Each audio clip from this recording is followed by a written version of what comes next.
Olá! Hoje a gente vai dar uma olhada numa coisa interessante no setor aéreo. A Embraer, que a gente conhece super bem, né, pelos jatos regionais, executivos, tá rolando um papo assim sobre ela talvez dar um salto maior, fabricar aviões maiores, sabe? Acima dos 146 assentos que ela faz hoje.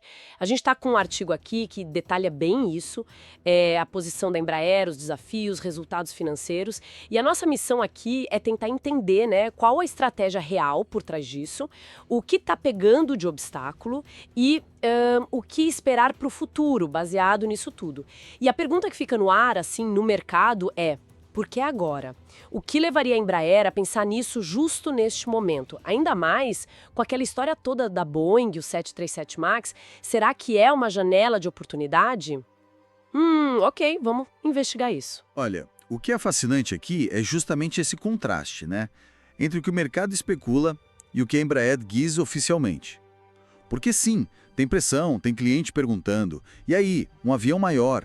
Mas a liderança da empresa tem sido, assim, bem direta. O presidente, o Francisco Gomes Neto, ele falou claro, o foco total agora é vender o E2, a geração nova deles. Não querem dispersar esforço, sabe? Eles estão sim investindo em pesquisa, em tecnologia nova, mas pensando lá na frente, em produtos futuros, que podem ser para qualquer área, comercial, executivo, defesa. A frase dele foi bem clara. Estamos fazendo estudos. Não há decisão. Quer dizer, a porta não está fechada, mas o pé está firme no agora. Entendi, uma postura mais cautelosa, então. Mas essa estratégia de focar no agora também tem seus perrengues, né? O artigo deixa bem claro que a cadeia de suprimentos ainda dói. Falam de problemas que não acabam com peças de fuselagem, motores. Isso parece que não larga a indústria global, né? Exato. Ninguém está imune. E, é claro, esses gargalos batem direto no ritmo de produção da Embraer. Menos peça significa menos avião saindo no tempo certo. Só que o artigo também mostra que eles não estão parados, né? Estão correndo atrás para estabilizar esse fluxo de entrega, tentando distribuir melhor ao longo do ano para não ficar aquela concentração no final, sabe? A ideia é ter mais previsibilidade, talvez lá para 2026. 2026. Parece um pouco longe, né? Pensando na velocidade do mercado. Mas pelo menos é um plano. E o paradoxo é que, enquanto a operação está sofrendo com esses solavancos da cadeia, o financeiro está contando uma história bem otimista, certo? Como é que pode? Pois é, aqui é um ponto-chave. Mesmo com esses desafios na operação, a Embraer mostrou um lucro líquido assim impressionante, 434 milhões no primeiro tri, um aumento de mais de 200% comparado ao ano passado. E mantiveram as metas de entrega para 2025 ali, entre 77 e 85 jatos comerciais. Isso sugere algumas coisas, né? Talvez um controle de preço muito bom, gestão de custo eficiente, ou então os aviões que eles conseguiram entregar são muito rentáveis. E o mercado? Os analistas, eles compraram essa história positiva? Compraram, sim. E isso ajuda a passar essa imagem de resiliência, né? O artigo cita o Citi, Goldman Sachs, Santander, todos eles destacando que o desempenho operacional foi forte, superou as expectativas, mesmo com a coisa da sazonalidade que sempre pega no começo do ano, e até umas incertezas, tipo possíveis tarifas nos Estados Unidos, mostra que a empresa está conseguindo navegar bem nessa turbulência toda. Então tá.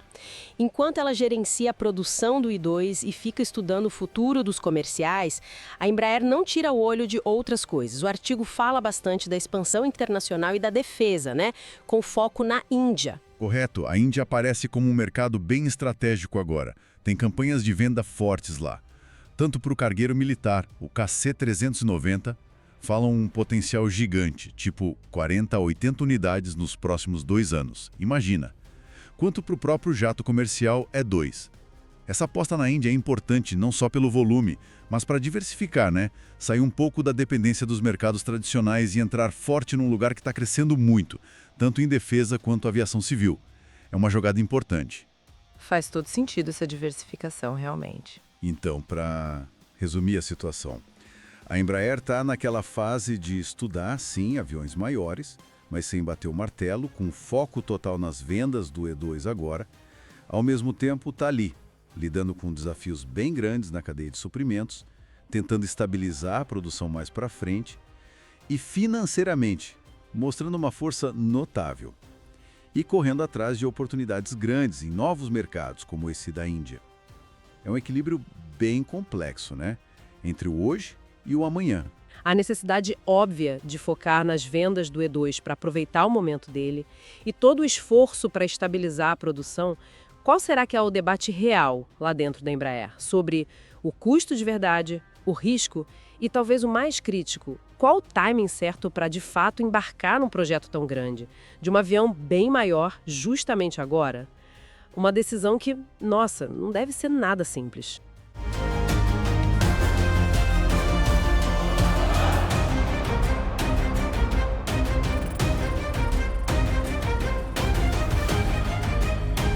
Olá! Hoje a gente vai fazer uma análise mais a fundo do momento atual da Embraer, sabe? Olhando umas notícias bem recentes sobre as operações e as metas da empresa.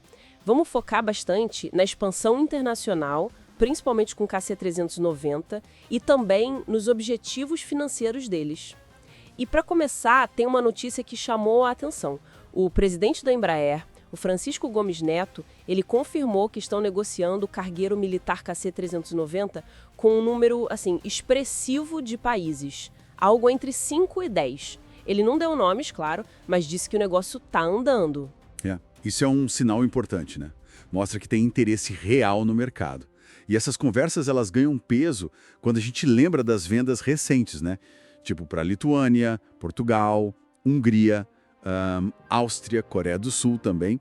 Isso tudo indica que o KC-390 está, de fato, ganhando espaço lá fora. Com certeza. É uma validação internacional bem clara. Exato. E muito por ser um avião versátil, né? E com custos operacionais que, bom, competem bem com aeronaves mais antigas. Mas, falando de mercados específicos, tem aquela ambição antiga, né? Vender o KC-390 para os Estados Unidos, para a Força Aérea deles. Já tiveram demonstrações, esforços, mas assim, a venda em si ainda não aconteceu.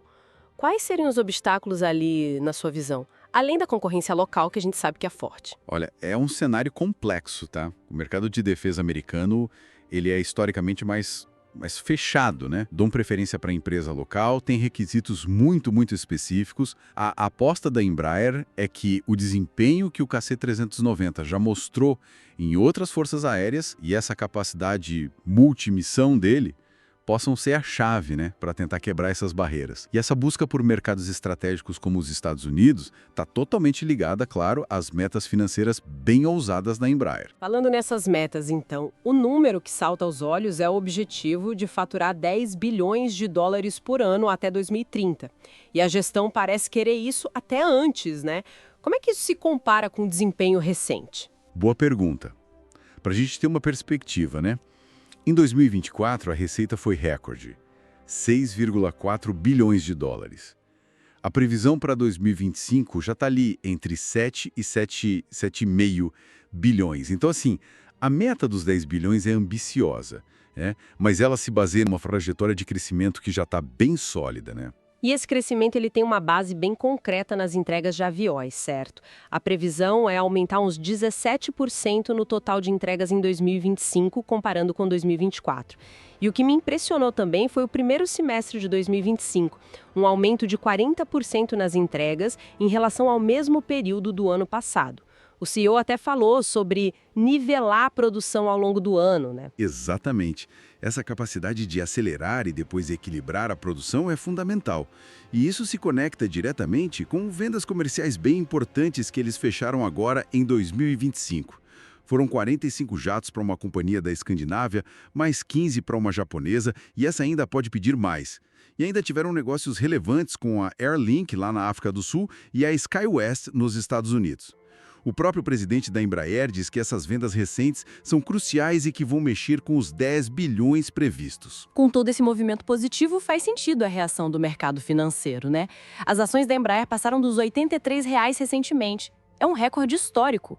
Um sinal bem forte de confiança. Sem dúvida. E a leitura da diretoria, segundo o CEO, é que esse reconhecimento todo vem de um trabalho focado, sabe? Nos fundamentos da empresa desde 2020, mais ou menos. A estratégia que ele descreveu como fazer o básico bem feito.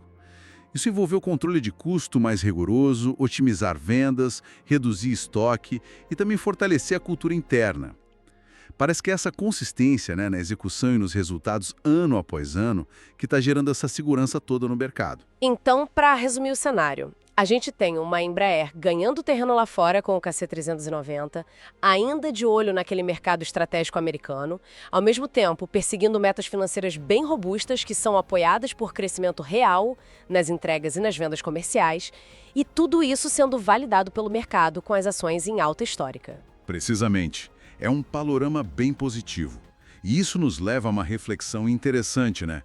Com base em tudo isso que a gente viu, considerando esse sucesso em vários mercados e essa meta de receita tão ambiciosa, qual será o fator-chave, o decisivo mesmo, para a Embraer finalmente conseguir entrar de vez no mercado de defesa americano com o KC-390? Ou, pensando mais para frente, como é que a empresa vai conseguir manter esse ritmo de crescimento tão acelerado, considerando a concorrência global, que é forte, e as complexidades da cadeia de suprimentos que a gente sabe que existem, né, na próxima década? Fica aí a questão para a gente pensar.